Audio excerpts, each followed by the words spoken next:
সিজনার্স দেখো এই মাছটা চিনতে পারছো? নিশ্চয়ই চিনতে পারছো। হ্যাঁ, এটা ডিমালা ইলিশ মাছ আমার দাদা কিনে এনেছে। ও আজকে বাড়িতে থাকছে, ও কাজে যাচ্ছে না, তাই জন্য আমাকে বলেছে রান্না করতে। এমনকি মাও ইলিশ মাছটা কি খেতে চেয়েছে আমি শুনলাম। যাই হোক, তো এর মধ্যে থেকে আবার বলেছে আমাদের নিতে, আমরা তাই নিতে পারি বলো তো? এই যে এই একটা ডিমালা ইলিশ মাছ, এই একটা, দুটো, এই তিনটে, চারটে, এই চারটে মাছ হলো বড় বড়, যেটাতে ডিম রয়েছে, ঠিক আছে? ও আর একটা আছে, পাঁচটা ডিমালা মাছ। আর এই একটা মাছ আছে, এর মধ্যে হয়তো একটু ভেতরের ডিম থাকলেও থাকতে পারে। এই একটা, একটা লেজা, আর এই হলো মুড়ো।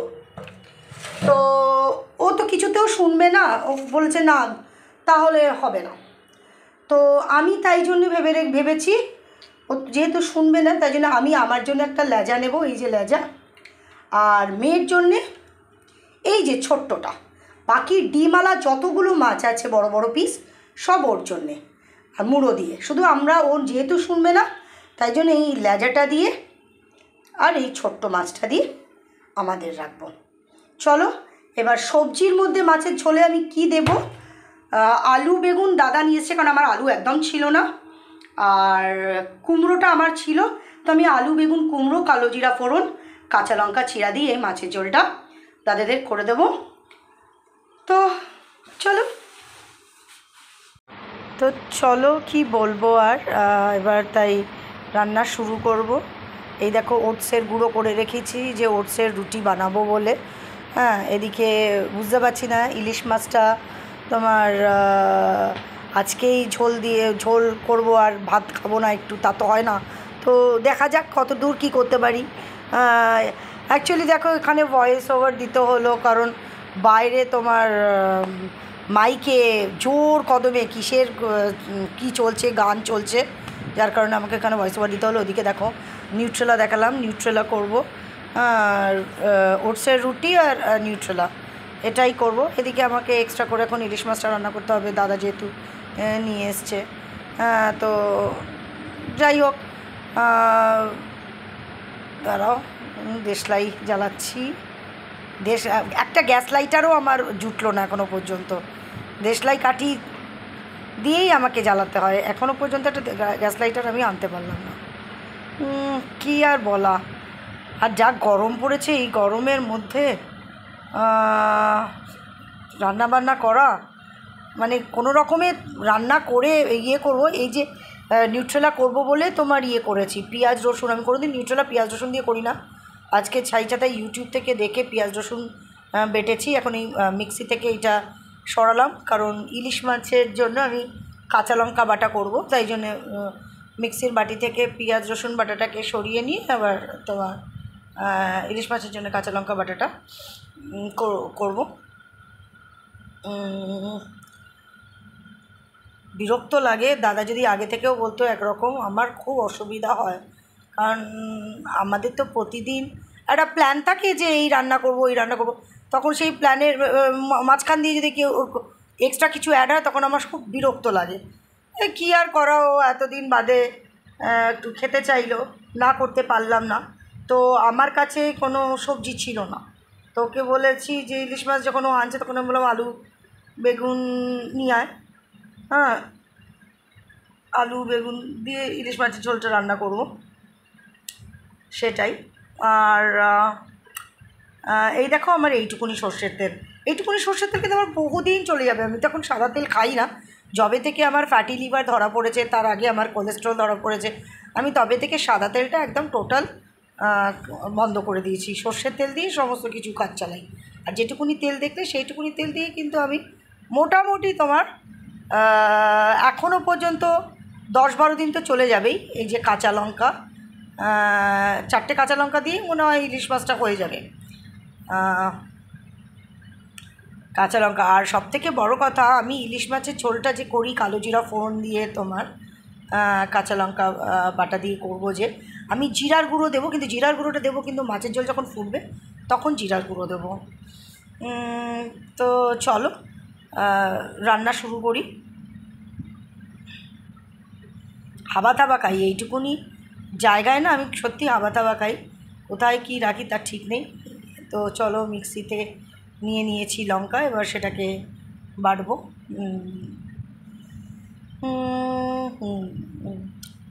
তো মাছের পিসটা তো তোমাদের আগে থেকেই দেখিয়েছি, সবকটাই ডিমালা মাছ। তো ওকে ডিমালা মাছগুলো সবকটাই দেবো, যেহেতু আমরা না নিলেই নয়, যেটা আমি আগেই বললাম। তাই জন্য লেজার পাটটুকুনি আর একটা লেজার ওপরের একটা মাছ আছে, সেই দুটোই শুধু আমাদের জন্য রাখবো, বাকি ওকে সব দিয়ে দেবো। আর এত ছেটে না আমার ভয় লাগে। হ্যাঁ, এই দেখো কীরকম করে আমি মাছটা ভাজতে কীরকমভাবে আমি ইয়ে করছি, দূরে সরে যাচ্ছি, নিজেকে প্রোটেক্ট করছি আর কি।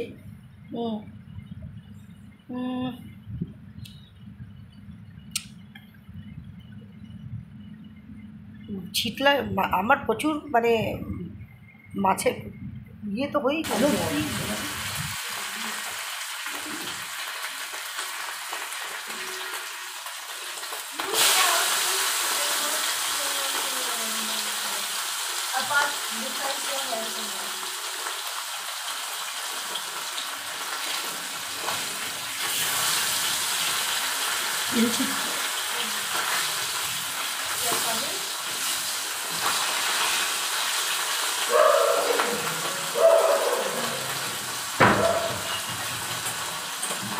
দাঁড়াও, আমার কুড়াওয়ালা চলে এসছে, কুড়াওয়ালাকে কুড়া দিয়ে দিই।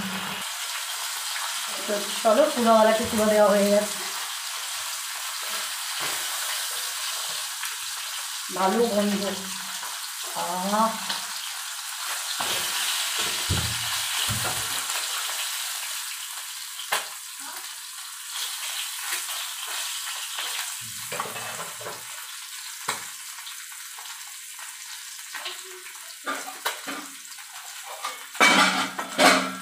মাছের তেল একটু রাখি।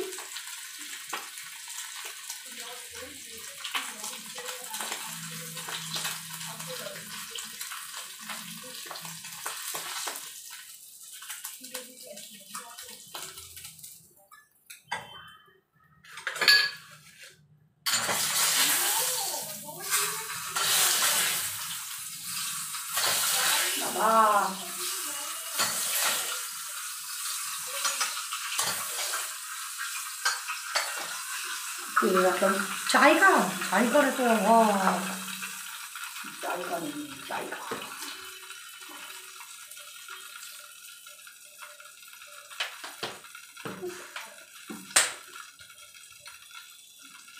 আমি কিনবো এখন না, বর্ষাটা করে তখন দেখো,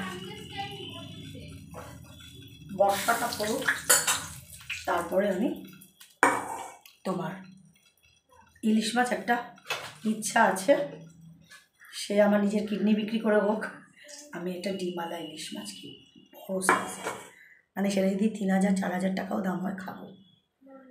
দেখো যা দেবো অঙ্গে তাই যাবে সঙ্গে, তাই তো। এটা পাশের বিল্ডিংয়ের সৌমি আমাকে কালকে বলল, তো সেক্ষেত্রে খাবো। 3-4 হাজার টাকার জিনিস যদি পেটে ঢুকিয়ে দিই তো কী প্রবলেমটা কী, করবো, খাবো।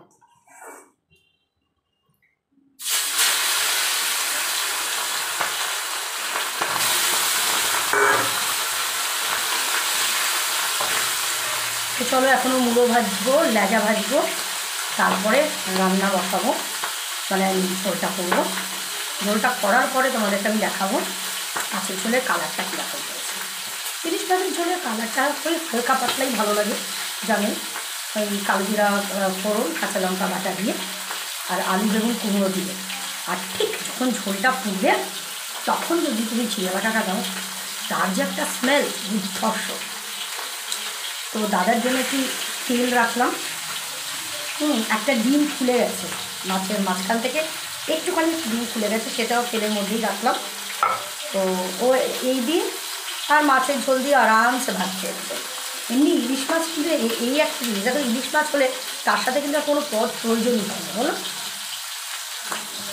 মানে ইলিশ মাছের তেল আর ইলিশ মাছের ঝোল।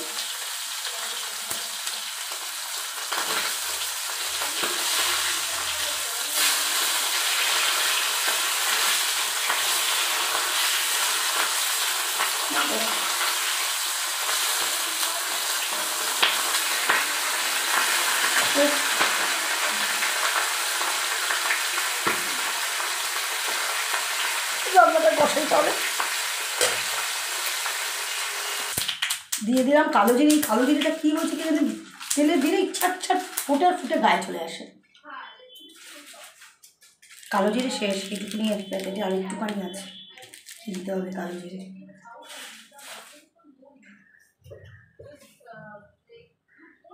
আলু দিই।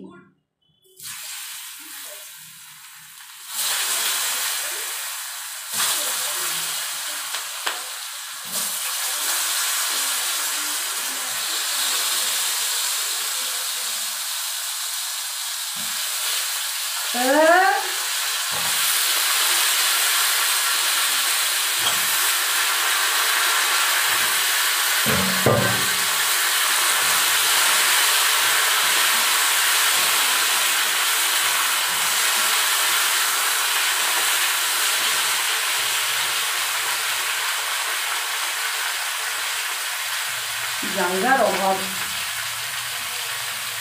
আমাকে সেদিকে একজন কমেন্ট করেছিল ইউটিউবে যে দিদি তোমার বাসনগুলো এত কালো কেন বা নোংরা কেন। তো আমি তাকে উত্তর দিয়েছি, তাও বলছি এটা বহুদিনের পুরনো বাসন। বাসন আর আমি নতুন কিনি, এত দিনের পুরনো বাসন, যেটা সেই সময় ইউজ করতাম যে সময় আমার স্টোভ ছিল, জনতা, মানে যেটা ওই যে তোমার কেরোসিন তেল দিয়ে চলতো, যে জনতা যেগুলো ছিল।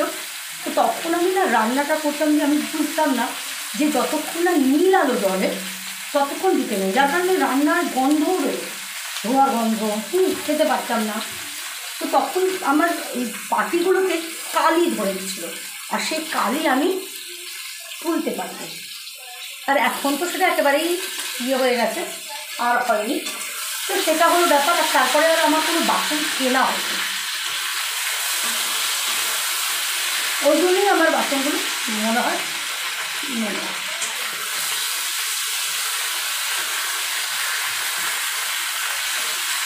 এখনও যদি নোংরা বাসনে খাই তাহলে তো আমাদের দেখতে হবে না, এতদিনে ওপরও দেখতাম।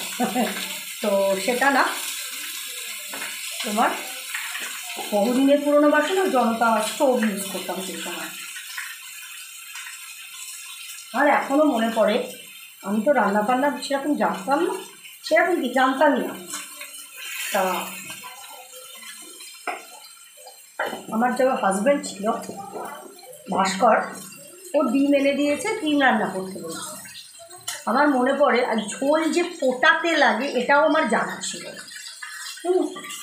তা এত বড় একটা অ্যালুমিনিয়ামের গামলা ছিল আমার, আর দুটো ডিম এনে দিয়েছিল, আর আলু পুরো টুকরো করে চারটে আলু, মানে চারটে তো পিস আলু।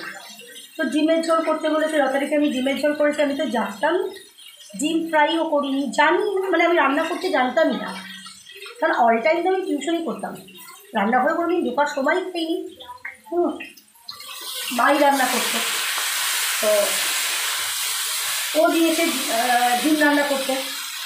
আমি সে ডিম রান্না করতে আমার মনে আছে, ওই বড় অ্যালুমিনিয়ামের গামলা, এক গামলা ঝোল করেছি, মানে তো জল, উপরে তেল ভাসছে, মানে আমি তেল দিয়েছি, তেল গরম হয়নি, ডিম দিয়েছি, তারপরে নুন দিয়ে দিয়েছি, জল ঢেলে দিয়েছি, হলুদ দিয়েছি, কাঁচা লঙ্কা ছিটিয়ে দিয়েছি।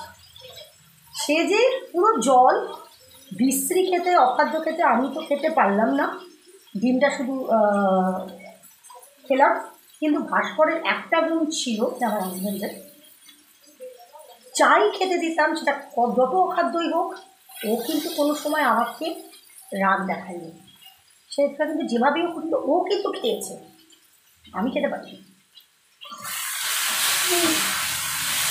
তো রান্না যদি এখনও জানি ভালো করে করতে, তা কিন্তু না। এই আলু পোস্ত দিলে করতে জানতামই না।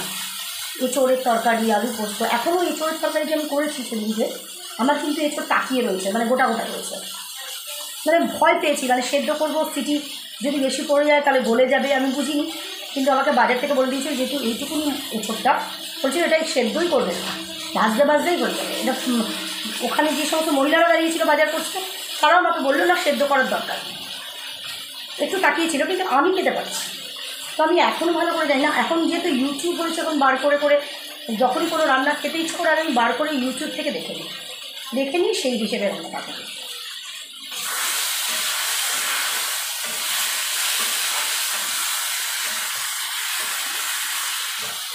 আগে আমি আলু পোস্ত করতে জানতাম না, মানে আলু পোস্ত করতে জানতাম না বললে ভুল, মানে আমি আলু ভেজে পোস্তটা দিতাম। এবার পোস্তটা দিলে কী হতো, গায়ে লেগে যেত, মানে পুড়ে যেত, মানে আলু ভেজে তারপরে আমি পোস্ত দিয়ে দিতাম, তো তাই জন্য গায়ে লেগে যেত, তাড়াতাড়ি করে আমাকে জল ঢেলে দিতে হতো। তা আমি তো বুঝতাম না যে কেন এরকম হচ্ছে, তাই জন্য অর্ধেক পোস্ত তোমার নষ্ট হতো আমার কড়াইয়ের গায়ে পুড়ে দিত। তারপরে একদিন ইউটিউবে খুলে দেখি তো এটা কেন হয় আমার আলু পোস্ত, তখন দেখলাম একজন আলু পোস্ত রান্না করছে যে আলুটাকে ভেজে আগে জল ঢেলে নিয়ে, জল দিয়ে আলুটাকে সেদ্ধ করে জলটাকে একদম পুরো টেনে নিয়ে তারপরে পোস্তটা দিবে, পোস্তটা দিয়ে তারপর নাড়াচাড়া করে আর কি নামাবে। এখন থেকে আমি তাই করি,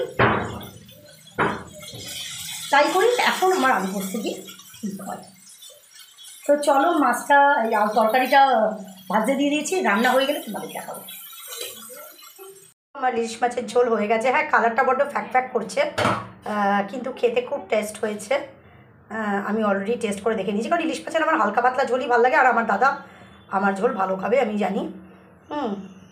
গামছা পড়া ঝোল এই কারণে দিয়েছি, কারণ ওর অন্তত দুদিনের থাকবে, দুদিনের দুবেলা করে থাকবে, মানে দুপুরবেলা রাত্রিবেলা করে, তার জন্যে, প্লাস আমাদের জন্য একটুখানি মা খাবে, তো ওই জন্যই গামছা পড়া ঝোল।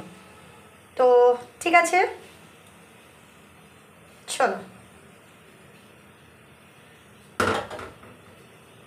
অনেকেরই আমার ইলিশ মাছের ঝোল দেখে অনেকেরই ভালো লাগবে না, কিন্তু কিছু করার নেই, এটাই আমার মেয়ে খেয়ে অভ্যাস। আমার মেয়ে বড় হয়েছে এই খেয়ে, আমার মায়ের হাতেও আমি এইভাবে খেয়েই আমরা বড় হয়েছি। বেশ মানে পুরো কালার হতে হবে এরকম কোনো ব্যাপার নেই, খেয়ে মুখে ভালো লাগলেই হলো, এরকমই ব্যাপার। তো চলো, এবার আমি সয়াবিনটা করবো।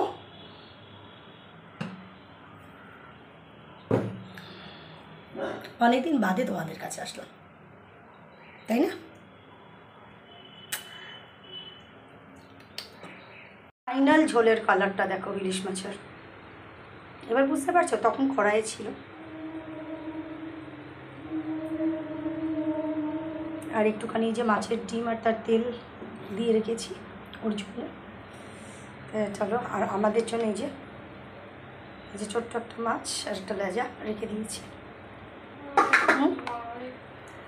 আর এই যে আমাদের হচ্ছে, দাঁড়া, এই যে আমাদের সয়াবিন হচ্ছে, ব্যাস।